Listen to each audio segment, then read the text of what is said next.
सुदामा जी भगवान की सेवा पूजा करते हैं, भगवान के पास रहते हैं कुछ दिन, फिर सुदामा जी वापस जाते हैं।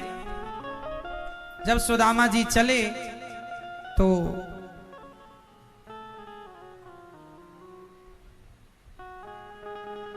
मित्र से मिलकर बचपन की बातें हुई, रुक्मणी इत्यादि भगवान की सभी पत्नियों का दर्शन हुआ, सबने प्रणाम किया। जब सुदामा जी गए तो अपने घर में जब गए तो देखा कि सोने का नगर। अरे देवी ये सब कहां? सुशीला ने कहा भगवान ने दिया। सुदामा जी बोले मैं इस घर में प्रवेश नहीं करूंगा। हे भगवान, हे श्याम सुंदर, पहले आकर आप ये वचन दो कि मैं इस घर में सोने के घर में रहूंगा, तो कहीं मुझे अभिमान आ गया और अभिमान के चलते मैं आपको भूल गया तो। सुदामा जी ने कहा हे द्वारिकाधीश, धन धान्य आपने दे तो दिया, कहीं मैं इस धन के अभिमान में आपको ना भूल जाऊं। मेरा तो धन गोविंद आप हैं, आपका स्मरण बना रहे, ऐसी कृपा करो। भगवान ने कहा जरूर, आप जैसा भक्त मुझे कभी नहीं भुला सकता। और सुदामा सदा भगवान का स्मरण करते हैं, हे नाथ मैं आपको कभी भूलूं नहीं।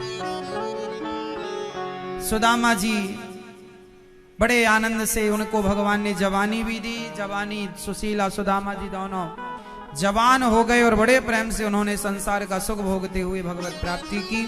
भगवान के भजन का बड़ा प्रभाव है।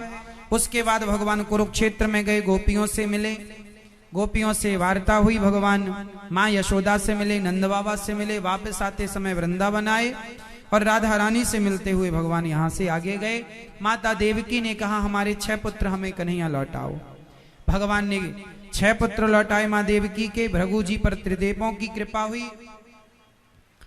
इसके बाद सांब का पेट में कपड़ा बांध कर जाना और दुर्वासा जी से पूछना कि मेरे पेट में बेटा है या बेटी। दुर्वासा जी ने कहा कि तुम संतों की परीक्षा ले रहे हो, जाओ, तुम्हारे पेट में ना बेटा है ना बेटी, बल्कि तुम्हारे वंश का नाश करने वाला मूसल है। मूसल